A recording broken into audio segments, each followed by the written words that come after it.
Shalom, my name is Adam, and I welcome you to the parable of the Vineyard.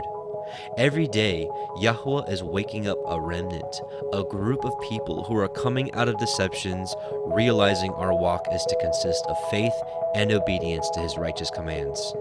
Each week, we read through and examine a portion of the Torah, allowing the Spirit of the Most High to guide, teach, and open our eyes and ears to the wondrous matters out of His law.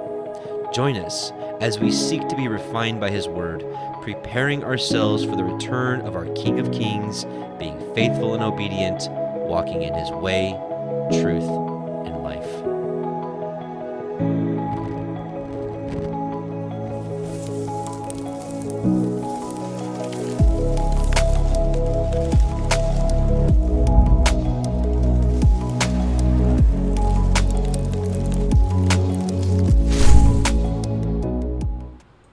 And welcome back, brothers and sisters. Welcome to the Parable of the Vineyard YouTube live stream of a Torah portion reading. This is week 10. My name is Adam, your host, and I welcome you back. This is week 10, Miketz, which is Genesis 41:1 through 44:17.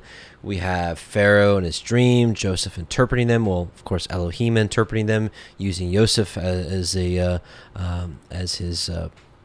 man to do things.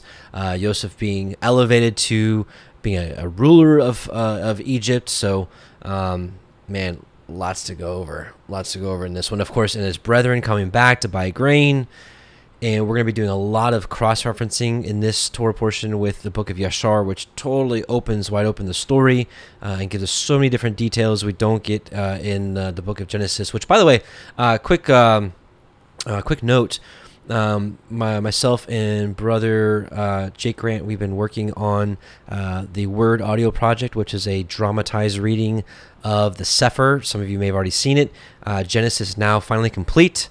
We have it in Torah portion sections and as a full book. So take a look at that at your convenience. And I'll try to remember to put it in the description box, but you should be able to find it. It should be, at least if you're watching this Torah portion recently from its release, then you should see it's one of the more recent uploads on the ministry. But anyways, with that, a lot to cover, of course, as always. A lot of reading, just like last week, just a lot of cross-referencing, probably not a whole lot of teaching from me, but really just the Word kind of just does it for itself. Just let it explain itself.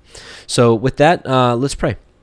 Heavenly Father, Yahweh Most High, we come before you, Abba, and we bless you and thank you and praise you in Yahusha's name for all the wonderful works of your hands, for creating the heavens and the earth and everything contained in it through your Son, Yahusha, your Word. Thank you for creating us, Father, and especially for allowing us to live and to be alive at a time like this, Father, when you are restoring your truth to your people and exposing lies and just restoring us, Father. And we know that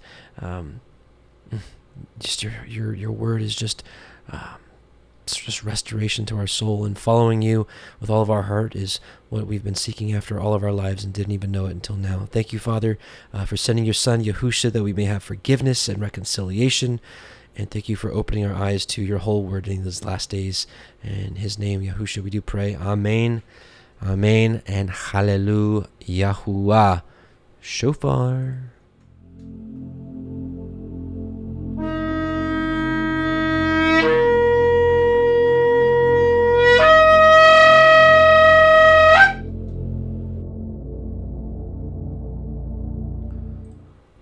Okay, so here we are at Genesis chapter 41. We're going to be reading the portion of Genesis out of the Sefer, and then we'll be cross-referencing, like I said, Yashar, and I got a few passages from the Targums, which are interesting. The Targums are the Aramaic translation, of course. So, also with that, I wanted to let you know, I have it on the community section that Brother Josh has finished the Targums of Genesis with the restored names, and it's available as PDF, and I've got a link for you. It should be if you look at the community section tab, it'll be available for you there for free download and free reading. So praise, speaking of Josh, I gotta wear my Josh approved blue light blocking glasses. For those of you that spend a lot of time on the computer on devices, I would highly recommend these things. These screens, these blue lights just destroy your eyes. These help to mitigate a little bit.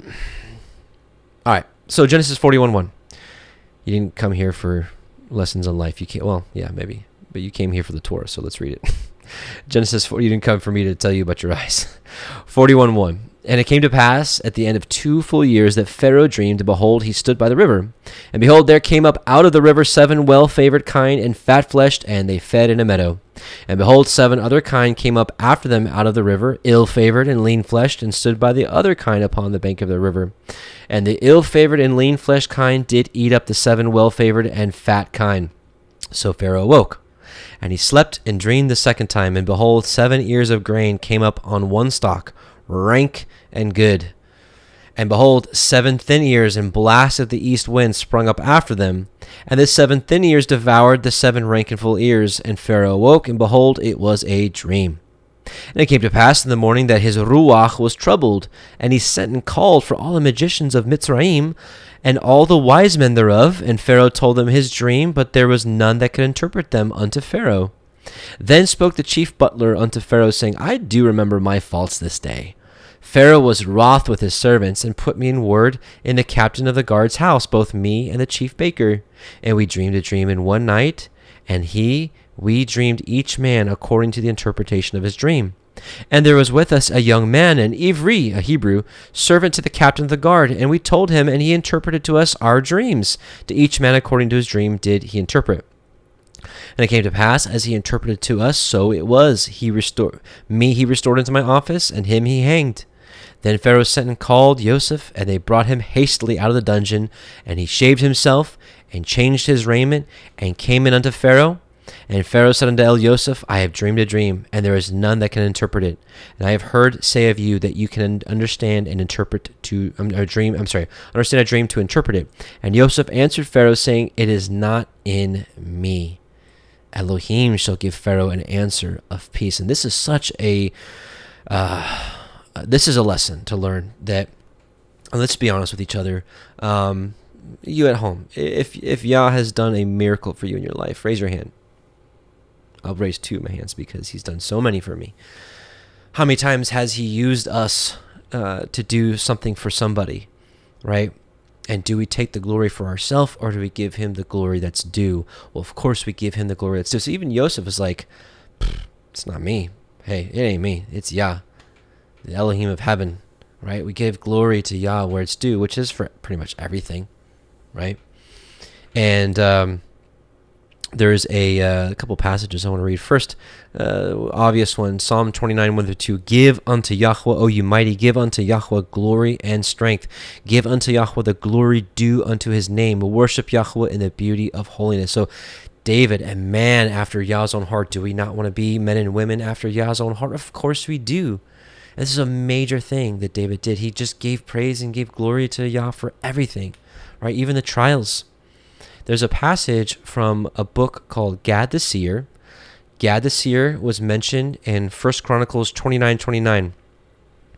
And, we have that book preserved today. If you want to see this book, just type in Gad the Seer PDF. It'll be the first search term. And you can download it by Ken Johnson.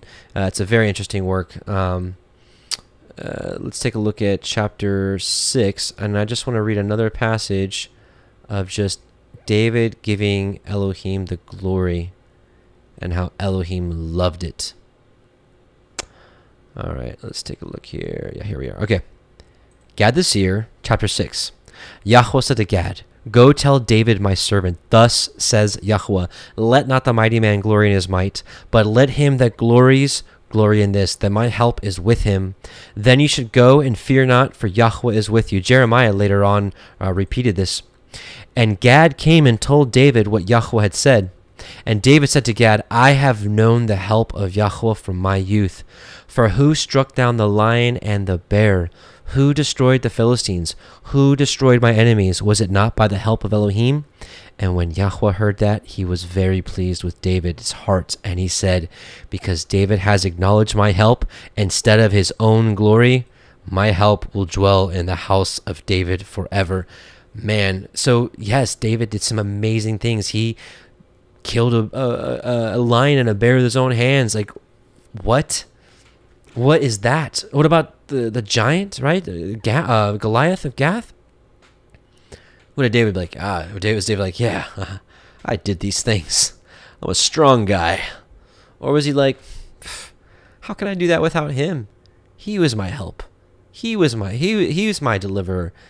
Right? He's my strength. And it said, right? And when Yahweh heard that, he was very pleased with David's heart. He said, because David has acknowledged my help instead of his own glory, my help will dwell in the house of David forever. Wow, that's strong. So, very much like Yosef. Yosef answered saying, it's not in me.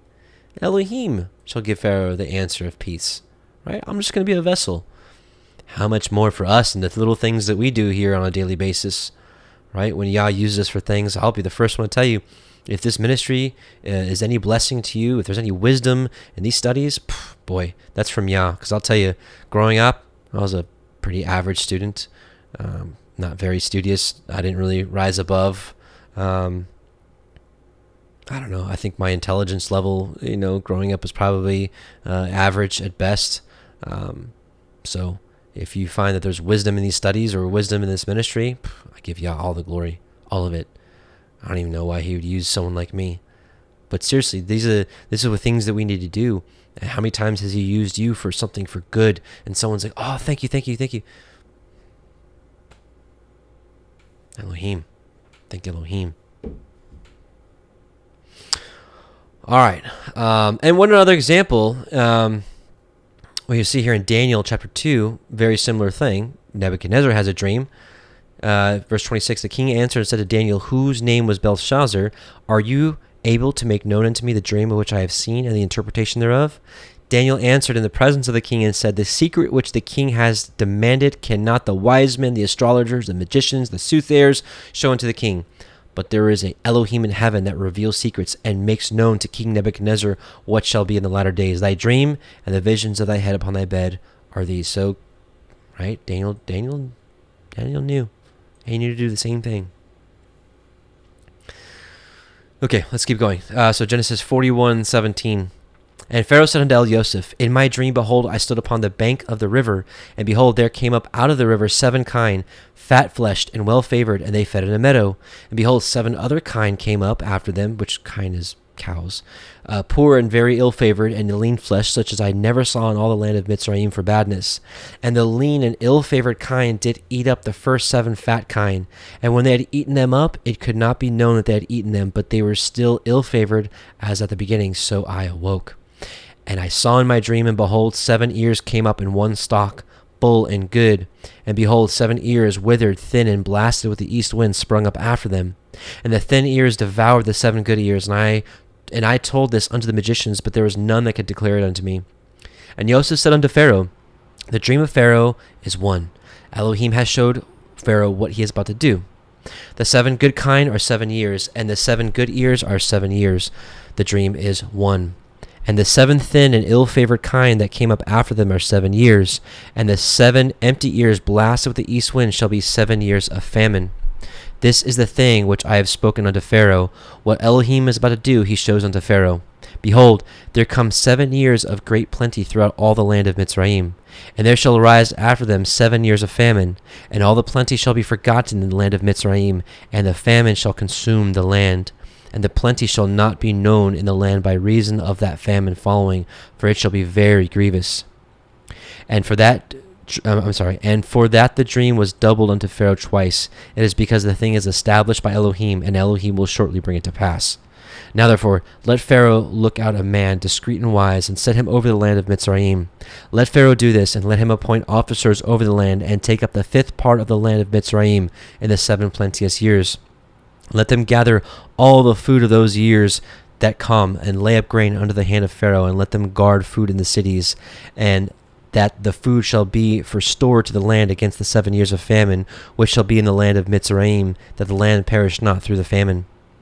And the thing was good in the eyes of Pharaoh, and in the eyes of all his servants. And Pharaoh said unto his servants, can we find such a one as this man, a man in whom the Ruach Elohim is? And Pharaoh said unto Yosef, forasmuch as Elohim has showed you all this, there is none so discreet and wise as you are. You shall be over my house, and according to your word shall all my people be ruled. Only in the throne will I be greater than you. And Pharaoh said unto Yosef, see, I have set you over all the land of Mitzrayim. And Pharaoh took off his ring from his hand and put it upon Joseph's hand, and arrayed him in vestures of fine linen, and put a gold chain about his neck. And he made him to ride in the second chariot which he had. And they cried before him, Bow the knee! And he made him ruler over all the land of Mitzrayim. And Pharaoh said unto Joseph, I am Pharaoh, and without you shall no man lift up his hand or his foot in all the land of Mitzrayim. And Pharaoh called Joseph's name Zophanath Paneach, and he gave him to be his woman Asenath, the daughter of Potiphera, priest of On. And Joseph went out over all the land of Mitzrayim. Interesting read. If the prayer of Asenath, if you haven't read it, I'm not sure if it's available as a PDF out there. I got it from Sefer. It was like included in one of my purchases years ago, and it's a small little book. I'm not sure if it's available as a PDF out there, but interesting read. And Joseph went out over all the land of Mitzrayim, and Joseph was 30 years old when he stood before Pharaoh, king of Mitzrayim. And Joseph went out from the presence of Pharaoh and went throughout all the land of Mitzrayim. We're going to pause there real quick because we have some interesting correlation here, or more of the story in the book of Yashar. And we're going to go to chapter 48. And let's see. Yeah, okay.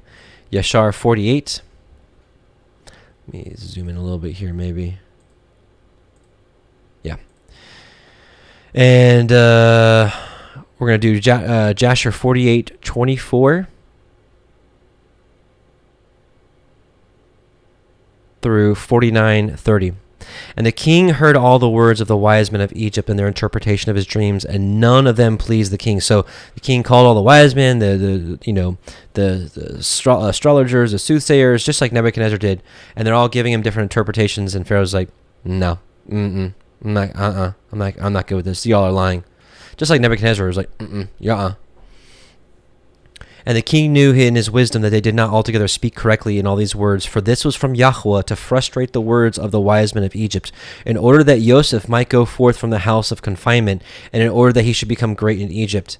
And the king saw that none amongst all the wise men and the magicians of Egypt spoke correctly to him. And the king's wrath was kindled, and his anger burned within him.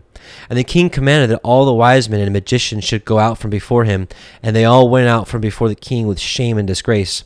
And the king commanded that a proclamation be sent throughout Egypt to slay all the magicians that were in Egypt, and not one of them should be suffered to live. So just like Nebuchadnezzar in his decree, right? Kill them all. And the captains of the guards belonging to the king rose up, and each man drew his sword, and they began to smite the magicians of Egypt and the wise men. And after this, Merod, chief butler to the king, came and bowed down before the king and sat before him. And the butler said unto the king, May the king live forever, and his government be exalted in the land. You were angry with your servant in those days, now 2 years past, and did place me in the ward, and I was for some time in the ward, and I and the chief bakers. And there was with us a Hebrew servant belonging to the captain of the guard. His name was Joseph, for his master had been angry with him and placed him in the house of confinement, and he attended us there. And then some time after, when we were in ward, we dreamed dreams in one night. I and the chief of the bakers, we dreamed, each man according to the interpretation of his dream.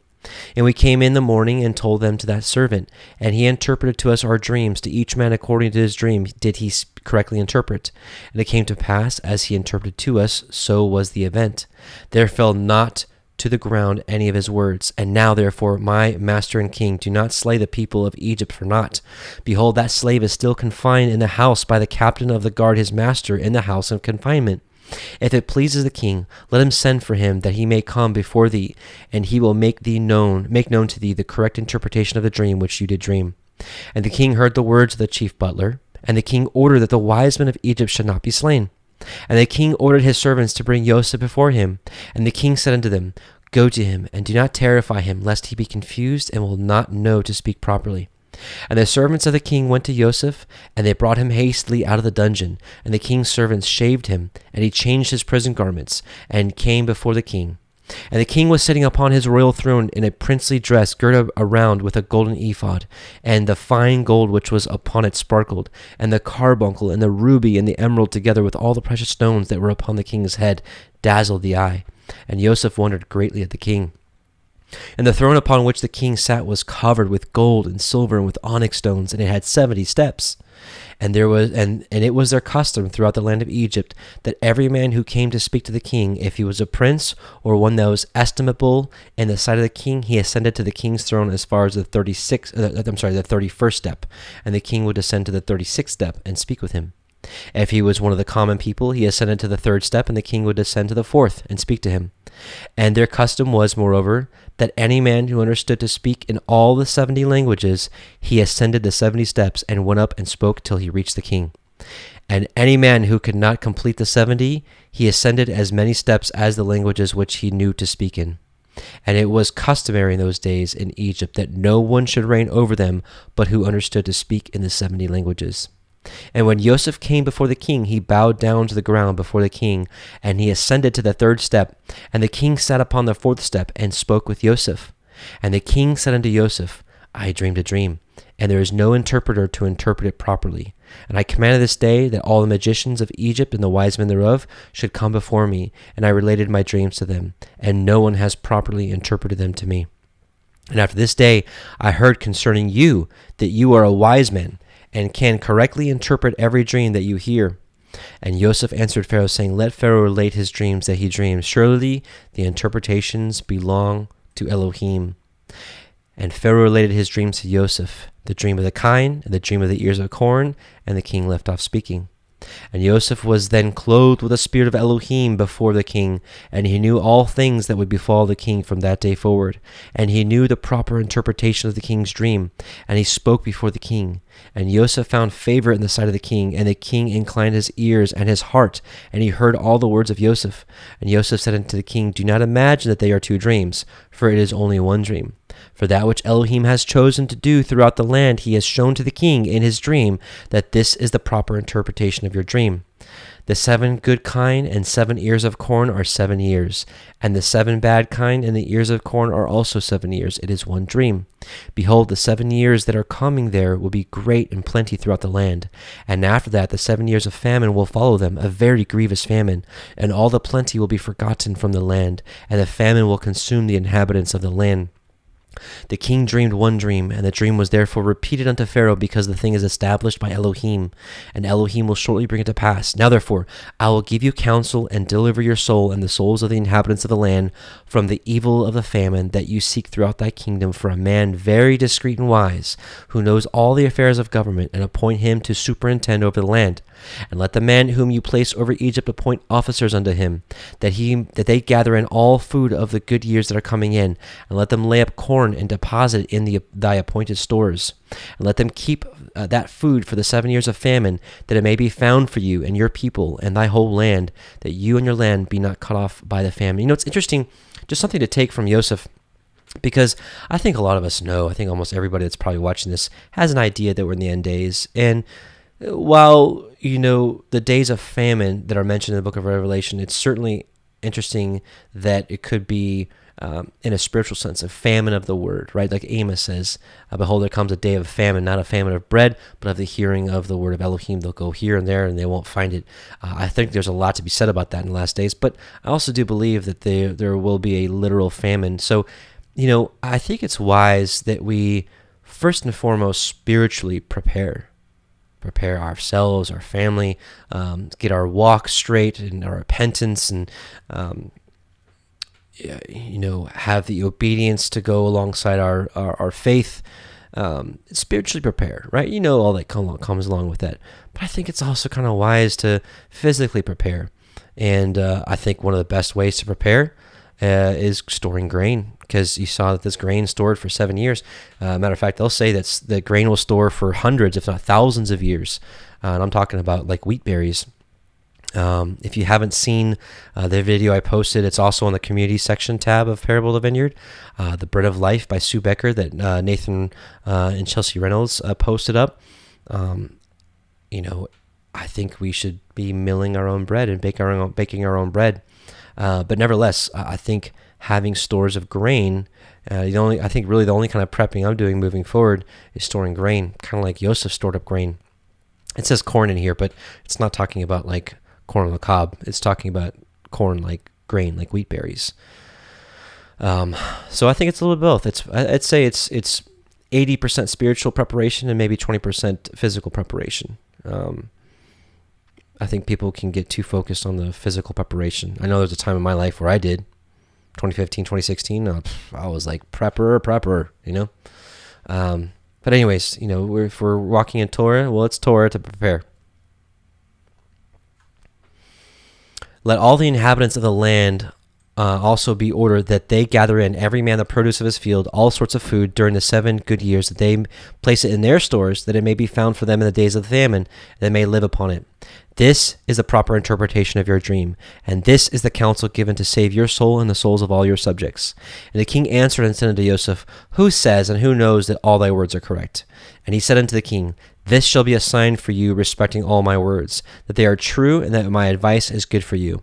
Behold, thy wife sits this day upon the stool of delivery, and she will bear you a son, and you will rejoice with him. When thy child shall have gone forth from his mother's womb, thy firstborn son that has been born these 2 years back shall die, and you will be comforted in the child that will be born unto you this day. And Joseph finished speaking these words unto the king, and he bowed down to the king, and he went out. And when Joseph had gone out from the presence of the king, those signs which Joseph had spoken unto the king came to pass on that day. And the queen bare a son on that day, and the king heard the glad tidings about his son, and he rejoiced. And when the reporter had gone forth from the king's presence, the king's servants found the firstborn son of the king fallen dead upon the ground. And there was great lamentation and noise in the king's house. And the king heard it, and he said, What is the noise and lamentation that I have heard in the house?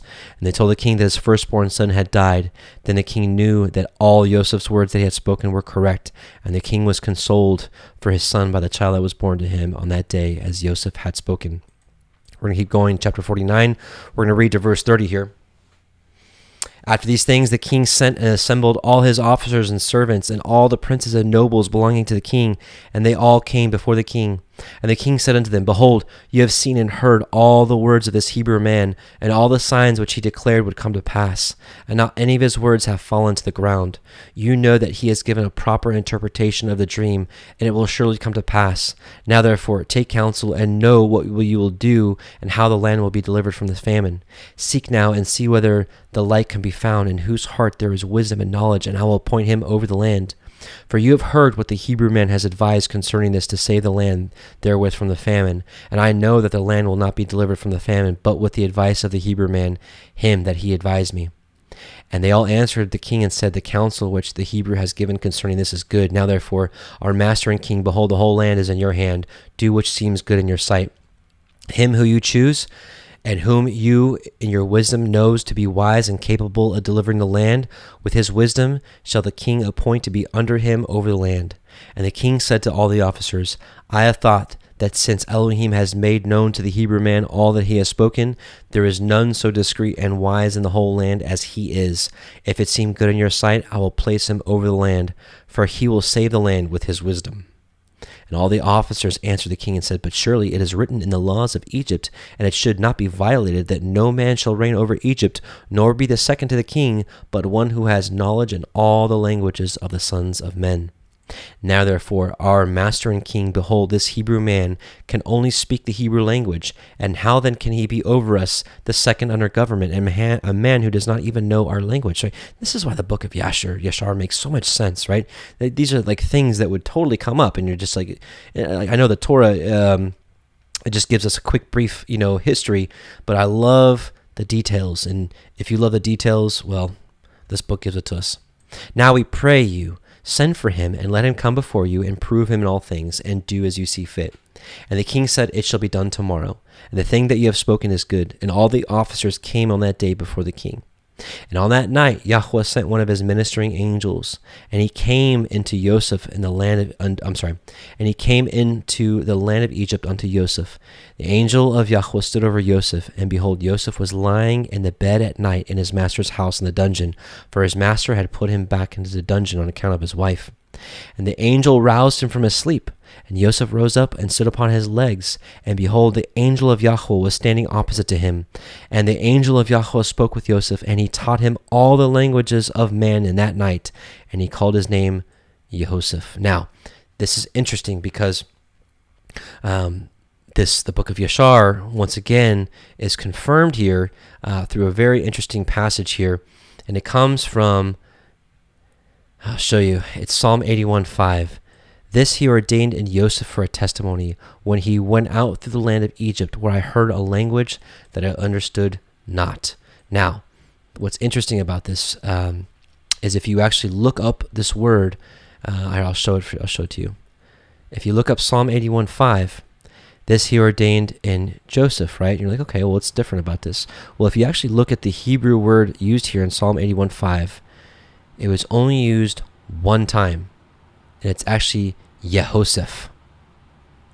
And why is that important? Well, the book of Yashar tells us where this name of Yehoseph came from. And let's go back to Psalm 81:5 now, but let's read it in the Sefer. This he ordained in Yehoseph, or Yehoseph, for a testimony when he went out through the land of Mitzrayim, where he heard a language that he did not understand. Where did he hear it from? Well, of course, he heard it from this angel that taught him all the languages in one night. So this is just another confirmation of the book of Yashar being a true book that explains things that really can't be explained otherwise. Why would Yehoseph be used one time in this passage here in Psalm 81:5? And why is it talking about understanding a language that he understood not, right? Well, we learn that here in the book of Yashar, what we just learned right here. And the angel of Yahweh went from him, and Joseph returned and lay upon his bed. And Joseph was astonished at the vision which he saw. And it came to pass in the morning that the king sent for all his officers and servants, and they all came and sat before the king. And the king ordered Joseph to be brought, and the king's servants went and brought Joseph before Pharaoh. And the king came forth and ascended the steps of the throne. And Joseph spoke unto the king in all the languages. It's interesting, too, it's the 70 steps for the 70 languages. What's also in Yashar that we learn in the Tower of Babel, that it wasn't just confound the languages. Well, we learn in Yashar that he confounded it into 70 languages for the 70 nations. And Joseph went up to him and spoke unto the king until he arrived before the king in the 70th step. And he sat before the king. And the king greatly rejoiced on account of Joseph. Ah, so cool. And all the king's officers rejoiced greatly with the king when they heard all the words of Joseph. And the things seemed good in the sight of the king and on the officers to appoint Joseph to be second to the king over the whole land of Egypt. And the king spoke to Joseph, saying, Now you did give me counsel to appoint a wise man over the land of Egypt, in order with his wisdom to save the land from the famine. Now therefore, since Elohim has made known all this to you, and all the words which you have spoken, there is not throughout the land a discreet and wise man like unto you. And thy name shall no more be called Joseph, but Zaphanath Paneah shall be thy name. You shall be second to me, and according to thy word shall be all the affairs of my government, and at thy word shall my people go out and come in. I think in the Targums it tells us what Zaphanath Paneah. I know Paneah is, let's see. Let's zoom in a little bit here.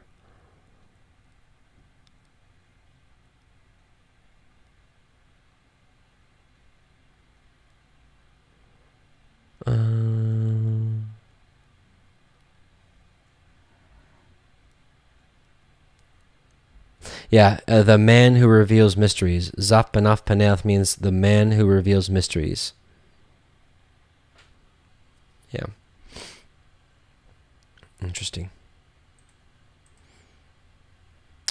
And thou shalt be second to me, and according to thy word shall be all the affairs of my government, and at thy word shall my people go out and come in. Also from under thy hand shall my servants and officers receive their salary, which is given to them monthly. And to you shall all the peoples of the land bow down. Only in my throne will I be greater than you.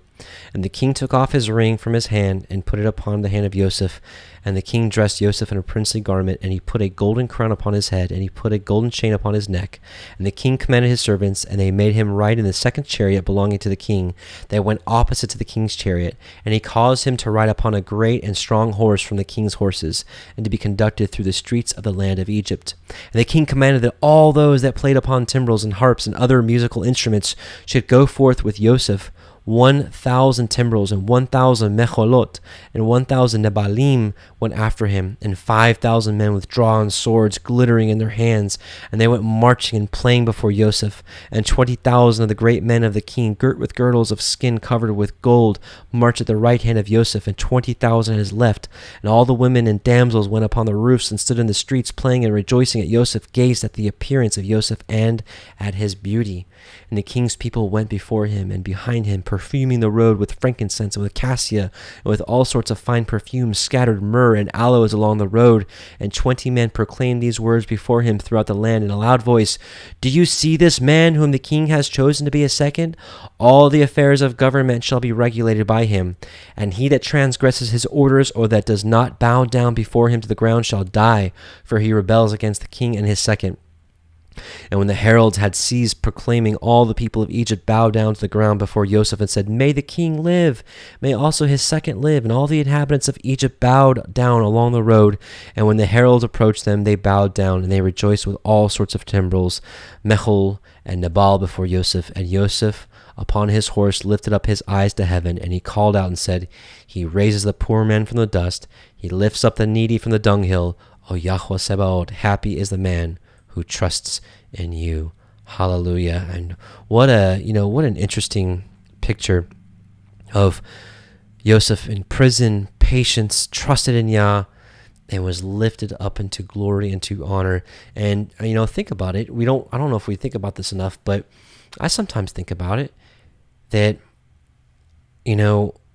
one day, if we're found worthy, if we have faith and we have obedience, and we're found wise among the people, when Yahusha returns, he will make us kings and priests over the lands, right? He'll be the King of Kings, and he's going to appoint kings and priests over provinces, like the talents, right? You've been faithful over a few things, be ruler over many cities. I mean, who wouldn't be absolutely blessed by that? Look at Joseph, right? The struggle was real. He persevered. He praised Elohim in the dungeons. He did his job. He was faithful. Just like that, Yahweh raises him up. Is that not going to happen to his people again in the last days? I say yes. I say all the toil is worth it. All the struggle is worth it. We have to stay faithful, remain prudent, and faithful in all of our works, all of our doings. Let's go back to Genesis 41:47. And the 7 plenteous years the earth brought forth by handfuls. And he gathered up all the food of the 7 years which were in the land of Mitzrayim, and laid up the food in the cities, the food of the field which was round about every city, he laid up in the same.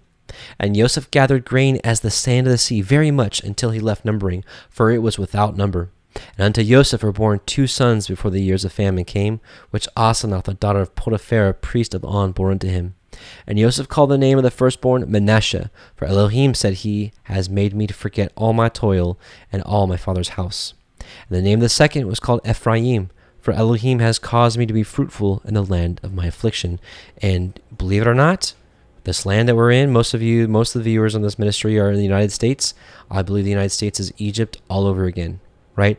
You had a people that went out to build up this land, and while the slavery might be a little different, it might not be whipping and chains and like it was before, but the slavery is there, the mental slavery that they push in your face, the TV, the movies, the music, the education system, which is really a cage for people's minds to take people away from Elohim. That's slavery. Financial slavery, the fake money system, the crazy tax rates, the debt, and the advertisements they push on people to put them in debt. And so, it's certainly a voluntary slavery. Then some people will get really deep into the rabbit hole and get into social security numbers and all that kind of stuff. That's all, slave stuff, fine, maybe. But here we are, we're in Egypt, and we're not leaving Egypt until he comes and gets us. There's a story also in Yashar where, speaking of Ephraim, there's 30,000 Ephraimites, or maybe it's 20,000. Either way, they wanted to leave Egypt early, and so they left and went to go do battle. They were all killed, destroyed. It said because they were trying to leave Egypt before the appointed time. We're in Egypt. Let us be dutiful and plenteous in this land that we are destined to be in until Yahusha comes with his kingdom to take us out of it. But, this land, promotion of fornication, drunkenness, idolatry, addictions, and even through the popular religion in these days, it's all forms of slavery. And you know what? And it's really on a voluntary basis. Those that are wise are staying away from it. Also in the book of Yashar, we learn that the Levites were able to stay away from the slavery because they had wisdom and knew that the Egyptians dealt deceitfully with them. Well, in the last days, we can be like these Levites that are like, I'm staying away from all this garbage, right? And we can be somewhat free in this land until Yahusha comes and grabs us. Certainly, it's not a total freedom until we can live with him in New Jerusalem, fully under the Torah, fully under his rule. Until then, we have to serve, right? Just like Daniel had to serve in Babylon. Just like the Israelites had to serve in Babylon until it was time to come out. So, will the United States play this role again in the end times? Maybe. Or maybe it'll just be destroyed. Maybe it'll serve as the land of plenty for many years, and then it'll be destroyed like Egypt was back in the day. And the 7 years of plenteousness that was in the land of Mitzrayim were ended. The 7 years of famine began to come, according as Joseph had said. And the famine was in all the lands, but in all the land of Mitzrayim there was bread. And when all the land of Mitzrayim was famished, the people cried out to Pharaoh for bread. And Pharaoh said unto all the Mitzrayim, Go unto El Yosef. What he says to you, do. And the famine was over all the face of the earth, and Joseph opened all the storehouses and sold unto the Mitzrayim. And the famine waxed sore in the land of Mitzrayim, and all the countries came into Mitzrayim to El Yosef for to buy grain, because that the famine was so sore in all the lands. All right, let's go to chapter 42 now.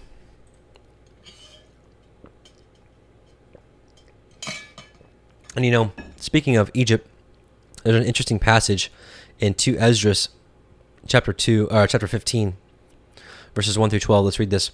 Yahweh says, Behold, speak in the ears of my people the words of prophecy, which I will put in your mouth, and cause them to be written on paper, for they are trustworthy and true. Do not fear the plots against you, and do not be troubled by the unbelief of those who oppose you. For every unbeliever shall die in his unbelief. Behold, says Yahweh, I bring evils upon the world, the sword and famine, and death and destruction. For iniquity has spread throughout every land, and their harmful deeds have reached their limit. Therefore, says Yahweh, I will be silent no longer concerning their ungodly deeds which they impiously commit. Neither will I tolerate their wicked practices. Behold, innocent and righteous blood cries out to me, and the souls of the righteous cry out continually. I will surely avenge them, says Yahweh, and will receive to myself all the innocent blood from among them. Behold, my people is led like a flock to the slaughter, like it is right now.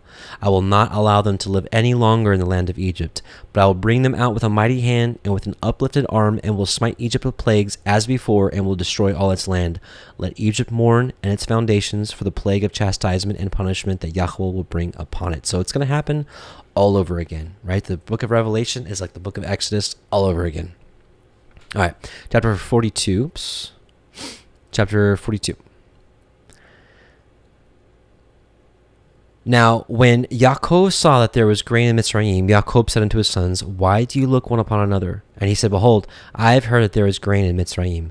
Get you down thither, and buy for us from thence, that we may live, and not die. And Joseph's 10 brethren went down to buy grain in Mitzrayim. But Benjamin, Joseph's brother, Yaakov, sent not with his brethren, for he said, Lest perchance mischief befall them. The sons of Yashar came to buy grain among those that came, for the famine was in the land of Canaan. And Joseph was the governor over the land, and he it was that sold to all the peoples of the land. And Joseph's brethren came and bowed down themselves before him with their faces to the earth.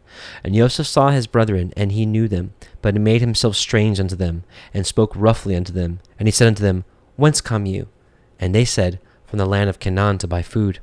And Joseph knew his brethren, but they knew him not. And Joseph remembered the dreams which he dreamed of them, and said unto them, You are spies, to see the nakedness of the land are you come. And they said unto him, Nay, my master, but to buy food are your servants come. We are all one man's sons, we are true men, and your servants are no spies. And he said unto them, No, but to see the nakedness of the land you are come. And they said, Your servants are 12 brethren, the sons of one man in the land of Canaan. And behold, the youngest is this day with our father, and one is not. And Joseph said unto them, That is it that I spoke unto you, saying, Ye are spies. And hereby ye shall be proved, by the life of Pharaoh, ye shall not go forth hence, except your youngest brother come hither. Send one of you, and let him fetch your brother, and ye shall be kept in prison, that your words may be proved, whether there be any truth in you, or else by the life of Pharaoh surely ye are spies. And he put them all together into ward 3 days. And Joseph said unto them the 3rd day, This do, and live, for I fear Elohim. If ye be true men, let one of your brethren be bound in the house of your prison. Go ye, carry grain for the famine of your houses, but bring your youngest brother unto me. So shall your words be verified, and ye shall not die. And they did so. And they said one to another, We are truly guilty concerning our brother, and that we saw the anguish of his soul when he besought us, and we would not hear. Therefore is this distress come upon us. And Reuben answered them, saying, Spoke I not unto you, saying, Do not sin against the child? And ye would not hear? Therefore, behold, also his blood is required. And they knew not that Joseph understood them, for he spoke unto them by an interpreter. And he turned himself about from them, and wept, and returned to them, and communed with them, and took from them Shimon, and bound him before their eyes. Then Joseph commanded to fill their sacks with grain, and to restore every man's money into a sack, and to give them provision for the way, and thus he did unto them. And they laded their asses with grain, and departed thence. And as one of them opened his sack to give his ass provender in the inn, he espied his money, for behold, it was in his sack's mouth. And he said unto his brethren, My money is restored, and lo, it is even in my sack. And their heart failed them, and they were afraid, saying one to another, What is this that Elohim has done unto us? And they came unto Jacob their father unto the land of Canaan, and told him all that befell unto them, saying, The man who is the master of the land spoke roughly unto us, and took us for spies of the country. And we said unto him, We are true men, we are no spies. We be 12 brethren, sons of our father. One is not, and the youngest is this day with our father in the land of Canaan. And the man, the master of the country, said unto us, Hereby shall we know that you are true men. Leave one of your brethren here with me, and take food for the famine of your households, and be gone. And bring your youngest brother unto me. Then shall I know that you are no spies, but that you are true men. So will I deliver you your brother, and ye shall traffic in the land. And it came to pass, as they emptied their sacks, that behold, every man's bundle of money was in his sack. And when both they and their father saw the bundles of money, they were afraid. And Yaakov their father said unto them, Me have ye bereaved of my children. Joseph is not, and Shimon is not, and ye will take Benjamin away? All these things are against me. And Reuben spoke unto his father, saying, Slay my 2 sons, if I bring him not to you. Deliver him into my hand, and I will bring him to you again. And he said, My son shall not go down with you, for his brother is dead, and he is left alone. If mischief befall him by the way in which ye go, then shall you bring down my gray hairs with sorrow to Sheol. All right, so we have some interesting parallels or information in the book of Yashar. We're going to read chapter 50. Let's see. Verse 30 through chapter 51, all of it. And all the inhabitants of the land of Canaan and the let's see. All this we knew. Oh, yeah, okay. Let's start here, verse 34. Verse 33. It is the pleasure of the king, of his second, and of their great men, that any person who wishes to buy corn or grain in Egypt shall not send his servants to Egypt to purchase, but his sons, and also any Egyptian or Canaanite who shall come from any of the stores from buying corn in Egypt, and shall go and sell it throughout the land, he shall die. For no one shall buy but for the support of his household. And any man leading 2 or 3 beasts shall die, for a man shall only lead his own beast. So Joseph is doing this, right, so that his brothers will have to come. And Joseph placed sentinels at the gates of Egypt and commanded them, saying, Any person who may come to buy corn or grain, suffer him not to enter until his name, and the name of his father, and the name of his father's father be written down. And whatever is written by day, send their names unto me in the evening, that I may know their names. And Joseph placed officers throughout the land of Egypt, and he commanded them to do all these things. And Joseph did these things and made these statutes in order that he might know when his brethren should come to Egypt to buy grain. And Joseph's people caused it daily to be proclaimed in Egypt according to these words and statutes which Joseph had commanded. And all the inhabitants of the east and west country and of all the earth heard of the statutes and regulations which Joseph had enacted in Egypt. And the inhabitants of the extreme parts of the earth came, and they bought corn in Egypt day after day, and then went away. And all the officers of Egypt did as Joseph had commanded. And all that came to Egypt to buy corn, the gatekeepers would write their names and their fathers' names, and daily bring them in the evening before Joseph. Chapter 51. And Jacob afterward heard that there was grain in Egypt, and he called unto his sons to go to Egypt to buy corn, for upon them also did the famine prevail. And he called his sons, saying, hold on, let's skip the stuff we already know.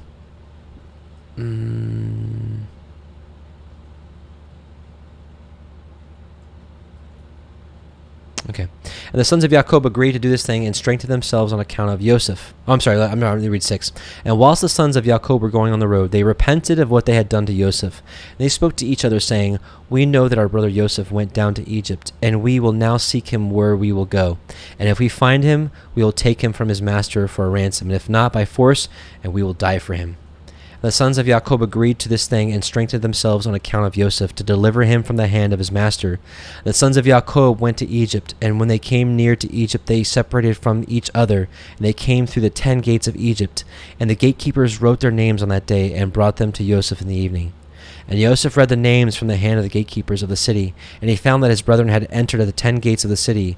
And Joseph at that time commanded that it should be proclaimed throughout the land of Egypt, saying, go forth all ye store guards, close all the corn stores, and let only one remain open, that those who come may purchase from it. And all the officers of Joseph did so at that time, and they closed all the stores and left only one open. And Joseph gave the written names of his brethren to him that was set over the open store, and he said unto him, whensoever shall come to you to buy corn, ask his name, and when men of these names shall come before you, seize them and send them. And they did so. And when the sons of Jacob came into the city, they joined together in the city to seek Joseph before they bought themselves corn. And they went to the walls of the harlots, and they sought Joseph in the walls of the harlots for 3 days, for they thought that Joseph would come in the walls of the harlots, for Joseph was very comely and well favored. And the sons of Jacob sought Joseph for 3 days, and they could not find him. And the man who was set over the open stores sought for those names which Joseph had given him, and he did not find them. And he sent to Joseph, saying, these 3 days have passed, and those men whose names you did give unto me have not come. And Joseph sent servants to seek the men in all Egypt to bring them before Joseph. And Joseph's servants went and came into Egypt and could not find them, and went to Goshen, and they were not there. And they went to the city of Ramesses and could not find them.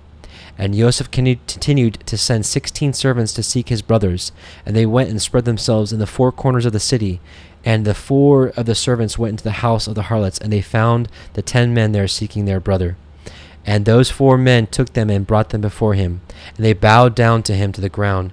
And Joseph was sitting upon his throne in his temple, clothed with princely garments, and upon his head was a large crown of gold, and all the mighty men were sitting around him. The sons of Jacob saw Joseph, and his figure and comeliness and dignity of countenance seemed wonderful in their eyes, and they again bowed down to him to the ground. And Joseph saw his brethren, and he knew them, but they knew him not, for Joseph was very great in their eyes, therefore they knew him not. And Joseph spoke to them, saying, from whence come you? And they all answered and said, your servants have come from the land of Canaan to buy corn, for the famine prevails throughout the earth, and thy servants heard that there was corn in Egypt. So they have come amongst the other comers to buy corn for their support. And Joseph answered them, saying, if you have come to purchase as you say, why do you come through 10 gates of the city? It can only be that you have come to spy through the land. And they all together answered Joseph and said, not so, my master. We are right. Your servants are not spies. We have come to buy corn, for thy servants are all brothers, the sons of one man in the land of Canaan. And our father commanded us, saying, when you come to the city, do not enter at one gate on account of the inhabitants of the land. And Joseph again answered them and said, that is the thing which I spoke unto you. You have come to spy through the land. Therefore you all came through the 10 gates of the city. You have come to see the nakedness of the land. Surely every one that comes to buy corn goes his way, and you are already 3 days in the land. And what do you do in the walls of harlots, in which you have been for these 3 days? Surely spies do like unto these things. And they said unto Joseph, far be it from our master to speak thus. For we are 12 brothers, the son of our father Jacob, in the land of Canaan, the son of Yitzchak, the son of Abraham, the Hebrew. Behold, the youngest is with our father this day in the land of Canaan, and one is not, for he was lost from us. And we thought perhaps he might be in this land. So we are seeking him throughout the land, and have come even to the houses of harlots to seek him there.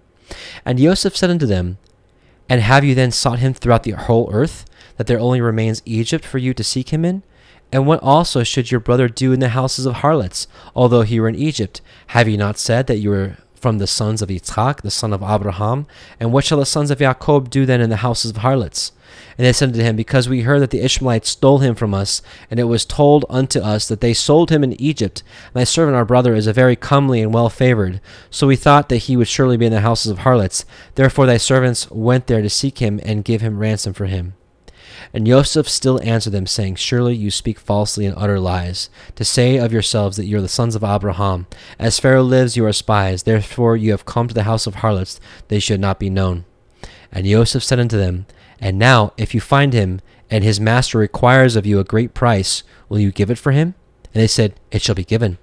And he said unto them, And if his master will not consent to part with him for a great price, what will you do unto him on his account?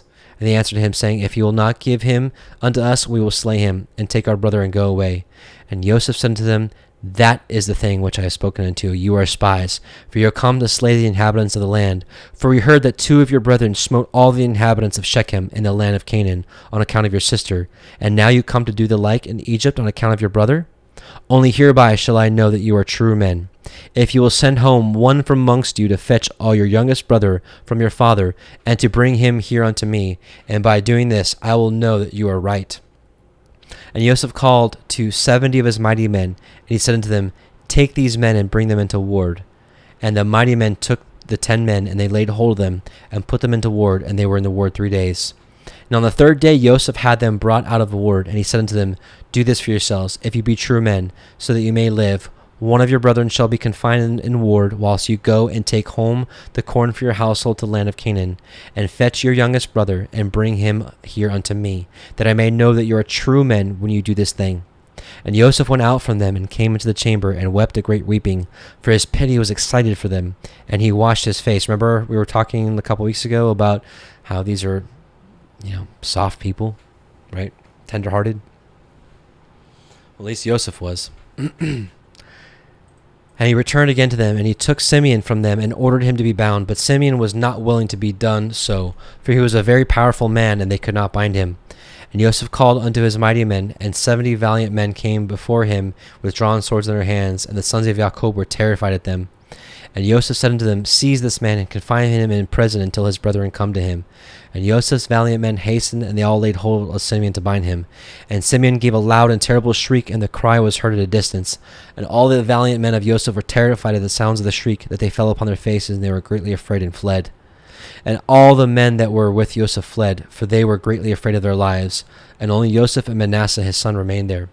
And Manasseh the son of Joseph saw the strength of Simeon, and he was exceedingly wroth. And Manasseh the son of Joseph rose up to Simeon, and Manasseh smote Simeon a heavy blow with his fist against the back of his neck, and Simeon was stilled of his rage. And Manasseh laid hold of Simeon, and he seized him violently, and he bound him and brought him into the house of confinement. And all the sons of Jacob were astonished at the act of the youth. And Simeon said unto his brethren, None of you must say that this is the smiting of an Egyptian, but it is the smiting of the house of my father. And after this Joseph ordered him to be called who was set over the storehouses, to fill their sacks with corn as much as they could carry, and to restore every man's money into a sack, and to give them provision for the road, and thus did he unto them. And Joseph commanded them, saying, Take heed, lest you transgress my orders to bring your brother, as I have told you. And it shall be, when you bring your brother hither to me, then will I know that you are true men, and ye shall traffic in the land, and I will restore unto you your brother, and ye shall return in peace to your father. And they all answered and said, According as our master speaks, so will we do.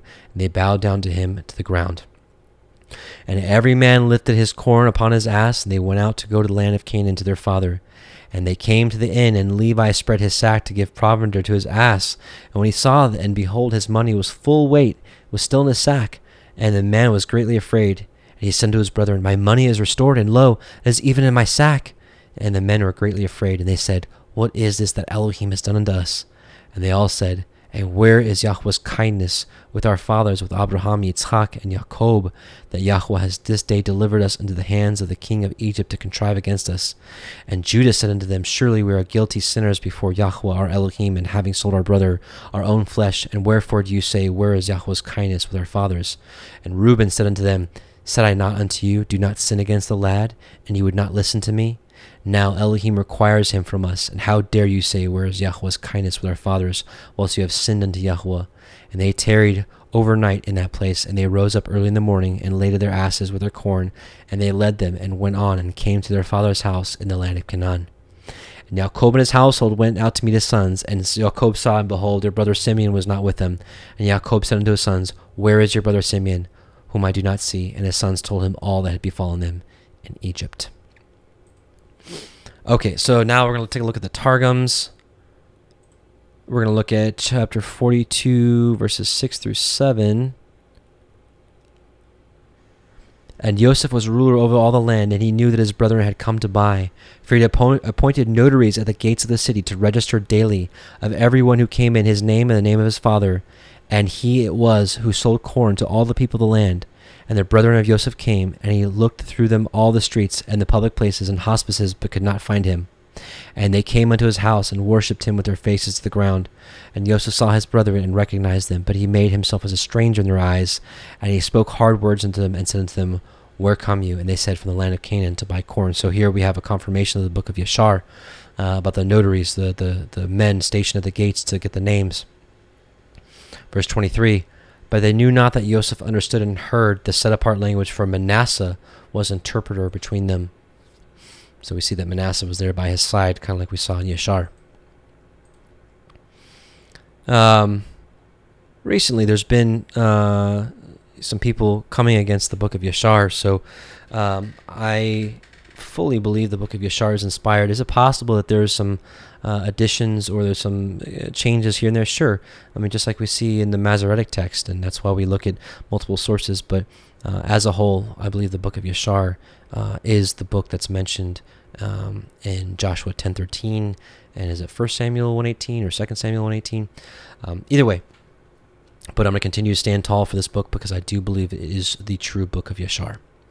All right, so let's read Genesis 43. We're going to read 1 through 15.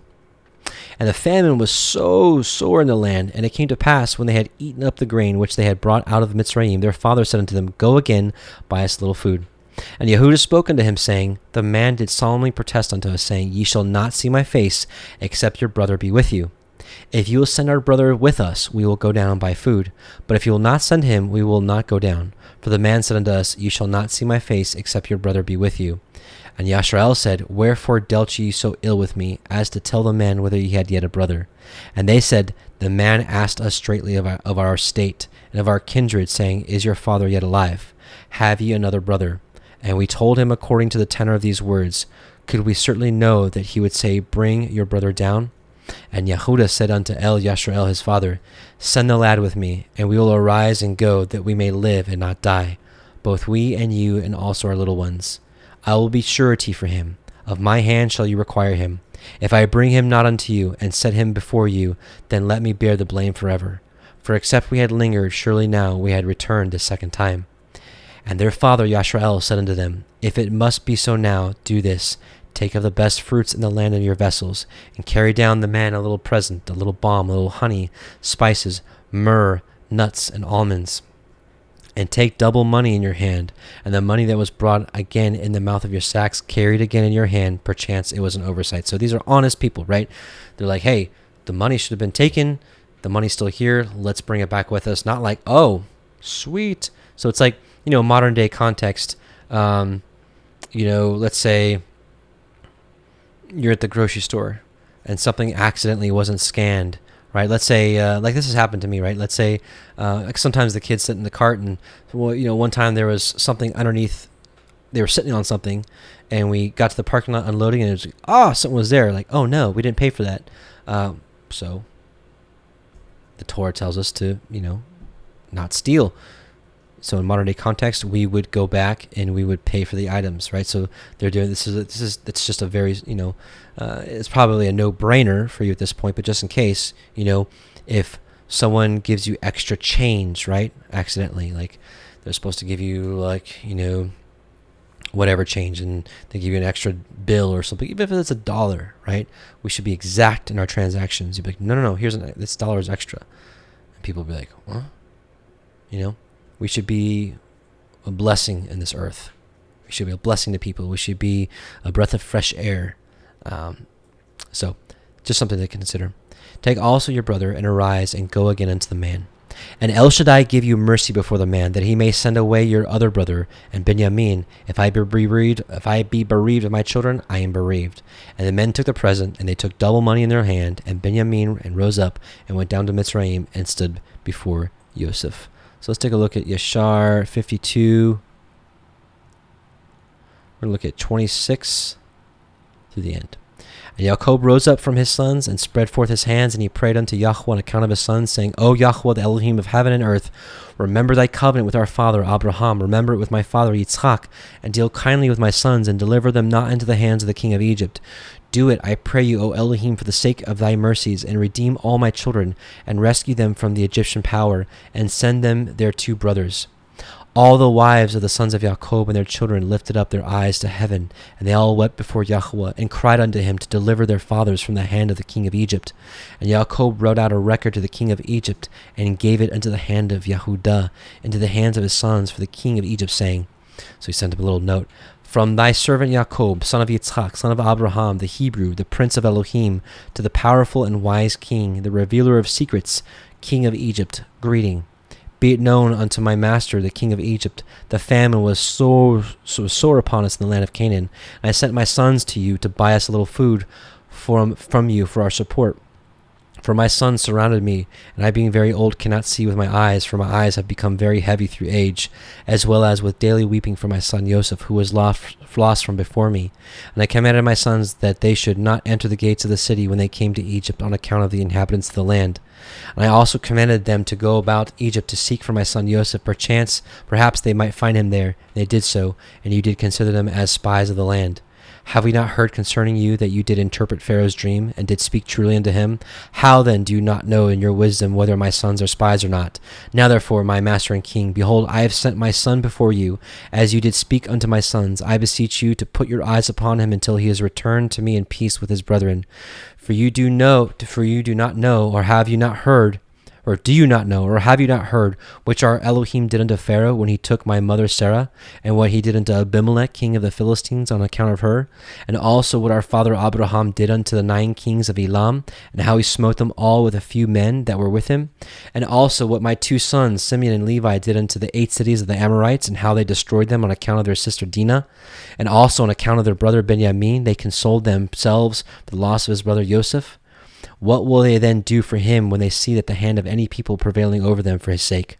Do you not know, O king of Egypt, that the power of Elohim is with us, and that also Elohim ever hears our prayers and forsakes us not all the days? And when my sons told me of thy dealings with them, I called not unto Yahweh on account of you.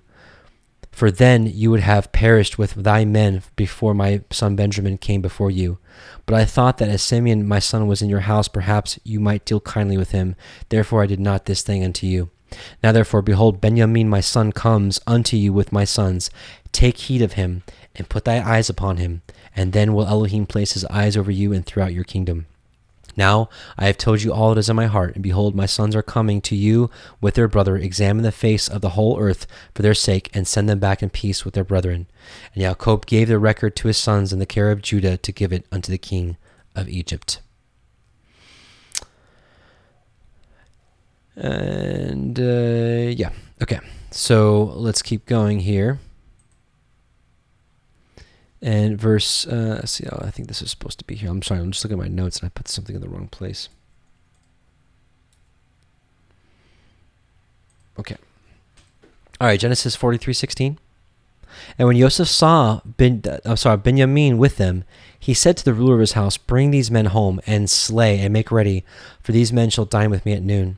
And the man did as Joseph bade, and the man brought the men into Joseph's house. And the men were afraid because they were brought into Joseph's house. And they said, Because of the money that was returned in our sacks at the first time we are brought in, that he may seek occasion against us, and fall upon us, and take us for bondmen and our asses. And they came near to the steward of Joseph's house, and they communed with him at the door of the house, and said, O sir, we came indeed down at the first time to buy food. And it came to pass, when we came to the inn, that we opened our sacks, and behold, every man's money was in the mouth of his sack, our money in full weight, and we have brought it again in our hand. And other money we have brought down in our hands to buy food. We cannot tell who put our money in our sacks. And he said, Peace be to you, fear not, your Elohim and the Elohim of your father has given you treasure in your sacks. I had your money. And he brought Shimon out unto them. And the man brought the men into Joseph's house and gave them water, and they washed their feet, and he gave their asses provender. And they made ready the present against Joseph came at noon, for they heard that they should eat bread there. And when Joseph came home, they brought him the present which was in their hand into the house, and they bowed themselves to the earth. And he asked them of their welfare, and said, Is your father well? The old man of whom you spoke, is he yet alive? And they answered, Your servant, our father, is in good health. He is yet alive. And they bowed down their heads and made obeisance. And he lifted up his eyes and saw his brother Benjamin, his mother's son, and said, Is this your younger brother, of whom you spoke unto me? And he said, Elohim be gracious unto you, my son. And Joseph made haste, for his heart did yearn upon his brother. And he sought where to weep. And he entered into his chamber and wept there. And he washed his face and went out and refrained himself and said, Set on bread. And they set on by himself and for them by themselves, for the Mitzrayim which did eat with him by themselves, because the Mitzrayim might not eat bread with the Ephraim, for that is an abomination to the Mitzrayim. And they sat before him, the firstborn according to his birthright, and the youngest according to his youth. And the men marveled at one another. They marveled at one another because Joseph sat them down in that order. And they were like, what? We're going to read about this in Yashar here in just a minute. And he took and sent messes unto them from before him. But Benjamin's mess was 5 times so much as any of theirs. And they drank and were merry with him. So let's look at Yashar 53, 1 through 22. The sons of Jacob rose up and took Benjamin and the whole of the presents, and they went and came into Egypt, and they stood before Joseph.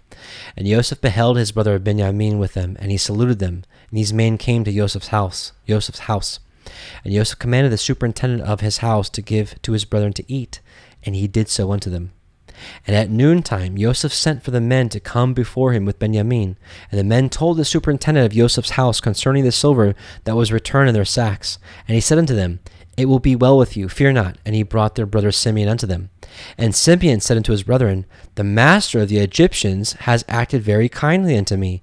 He did not keep me bound, as you saw with your eyes. For when you went out from the city, he let me free, and dealt kindly with me in his house. And Judah took Benjamin by the hand, and they came before Joseph, and they bowed down to him to the ground. And the men gave the present unto Joseph, and they all sat before him.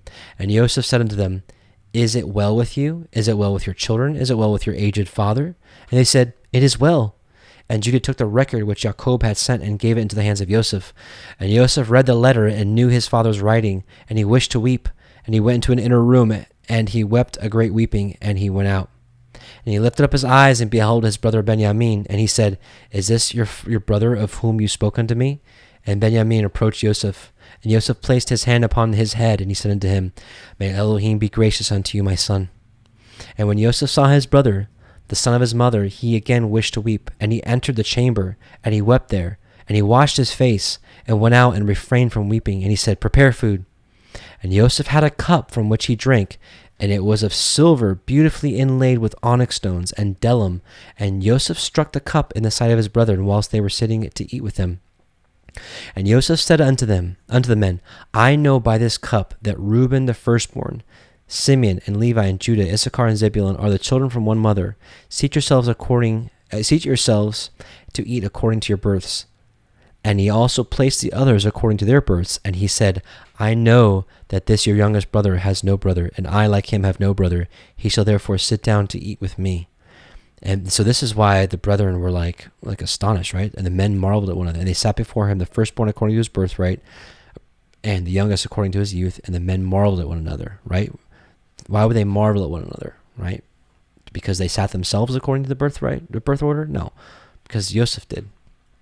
And what's interesting is this portion of Yashar really explains something kind of troubling that we'll read in chapter 44, and we'll go over just how Yashar just continues to be a witness to the Torah and explains so many things that are impossible to explain otherwise.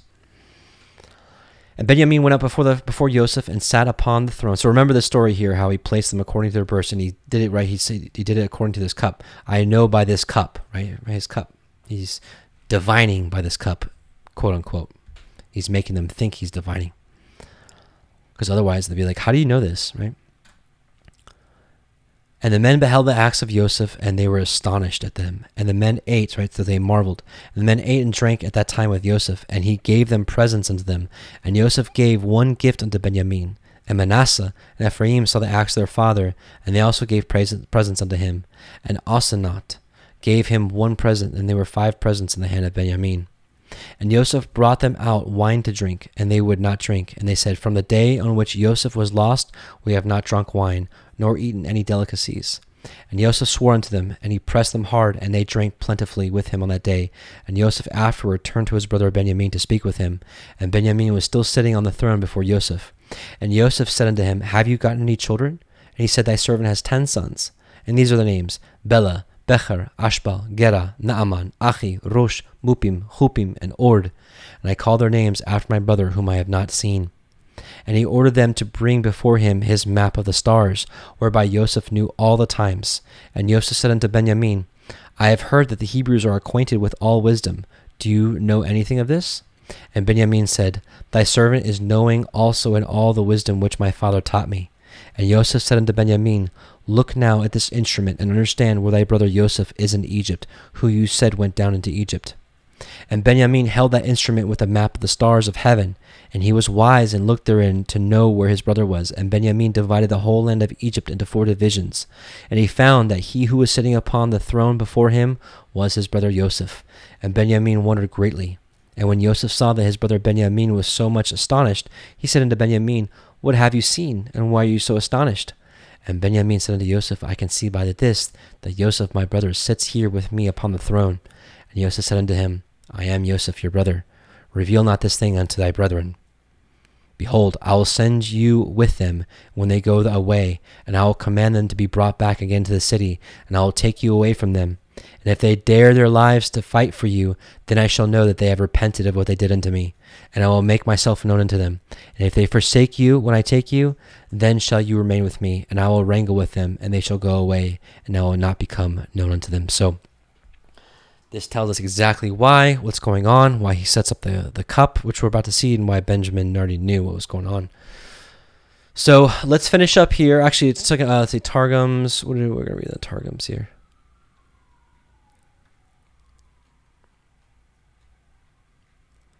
Let's see.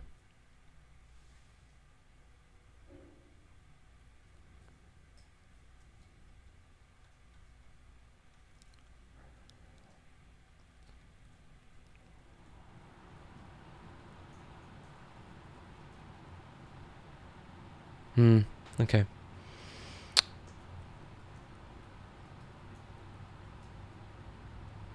No, okay, never mind. Sorry about that. Yeah, here we go.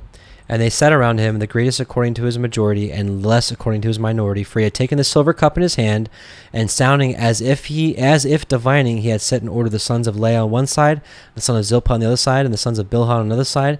And Benjamin, the son of Rachel, he ordered by the side of himself, and the men wondered at the other. Right? So again, confirming Yashar. Okay. All right. Last portion here. We're going to read Genesis 44, 1 through 17, and we'll go over one last thing in Yashar. And he commanded the steward of his house, saying, Fill the men's sacks with food as much as they can carry, and put every man's money in his sack's mouth. And put my cup, the silver cup, in the sack's mouth of the youngest, and his grain money. And he did according to the word that Joseph had spoken. As soon as the morning was light, the men were sent away, they and their asses. And when they were gone out of the city, and not yet afar off, Joseph said unto his steward, Up, follow after the men. And when you do overtake them, say unto them, Wherefore have you rewarded evil for good? Is not this in which my master drinks, and whereby indeed he divines? Right? So So in the Torah, without the book of Yashar, it looks like Joseph used divination, right? Ye have done evil so in doing. And he overtook them, and he spoke unto them these same words. And they said unto him, Wherefore says my master these words? Far be it that your servants should do according to this thing. Behold, the money which we found in our sack's mouth, which is probably worth more than the cup, we brought again unto you out of the land of Canaan. How then should we steal out of your master's house silver or gold? With whomsoever of your servants it be found, both let him die, and we also with my master's bondmen. And he said, Now also let it be according to your words. He with whom it is found shall be my servant, and he shall be blameless. And they speedily took down every man his sack to the ground, and opened every man his sack. And he searched, and began at the eldest, and left the youngest, and the cup was found in Benjamin's sack. Then they rent their clothes, and laded every man his ass, and returned to the city. And Yehudah and his brethren came to Joseph's house, for he was yet there, and they fell before him on the ground. And Joseph said unto them, What deed is this that ye have done? Know ye not that such a man as I can certainly divine? Right? And so this is a problem, because it's not really explained in the Torah, and so we're left to think, well, did Joseph use divination? Right? So let's take a look at, I made a post recently here.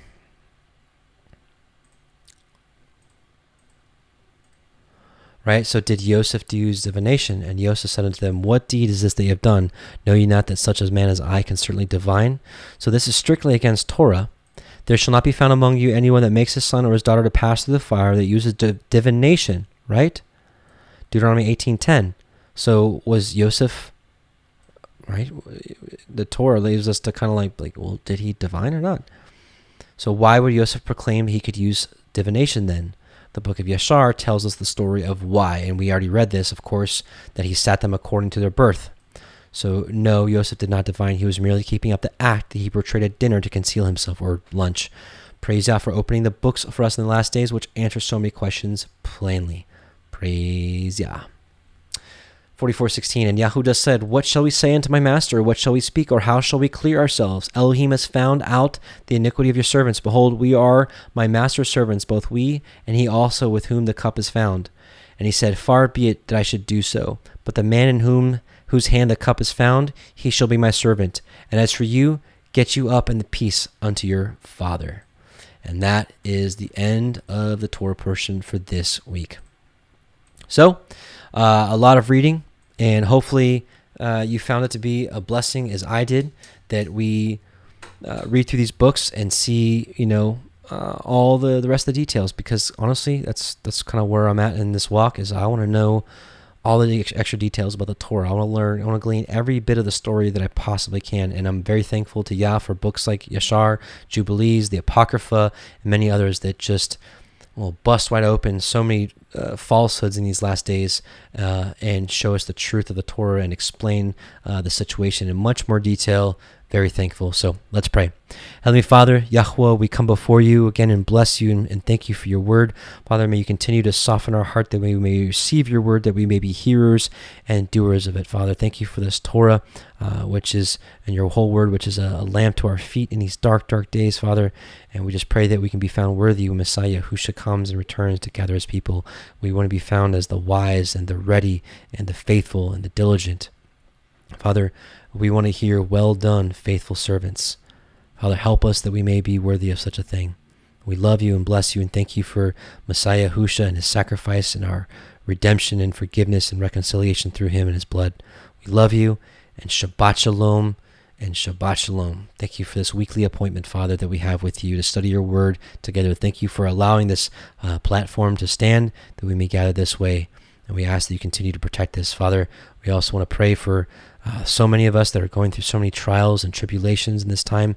Father, we pray that you would hear us from on high, and hear our prayers and deliver us from all of our woes and all of our troubles. We love you and bless you in Yahushua's mighty name. Amen, amen, and hallelujah. I want to share something, a blessing with you, brothers and sisters. First, an announcement. I mentioned last week, I don't have the sign-ups yet, but we're going to have sign-up sheets soon for the Passover that we're going to have in Lebanon, Missouri.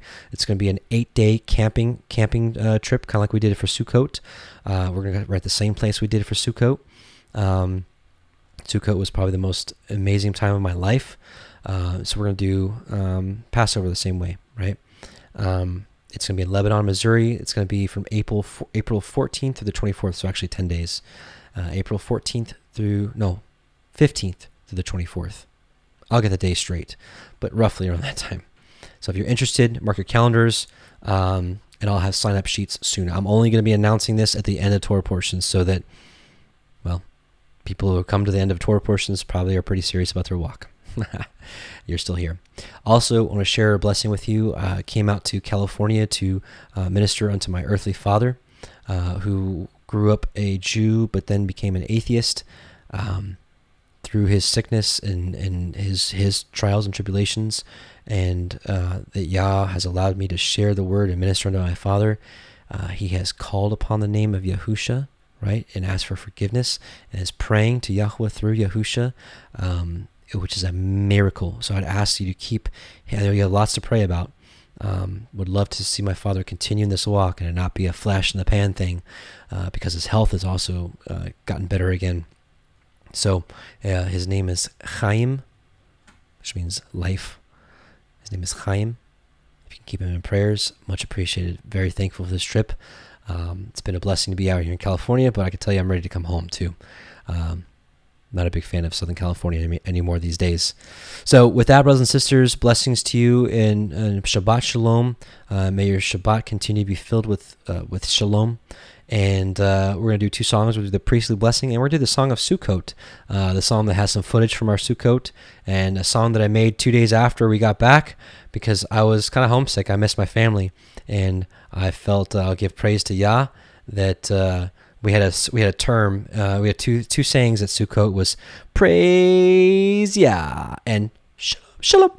So I wanted to make a song out of that and remember Sukkot. So I get to, with that song, I get to share some of those memories. So blessings and Shabbat Shalom.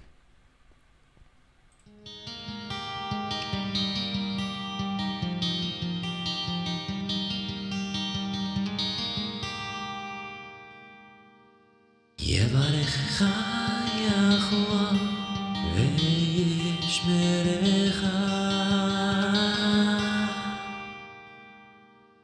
יאר יחוה פניו לך וחונקה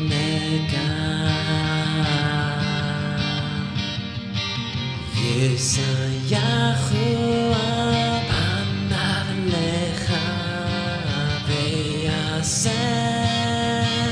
לך שלום ישייכו פניו לך ויעשה לך שלום ויעשה לך שלום ויעשה לך שלום.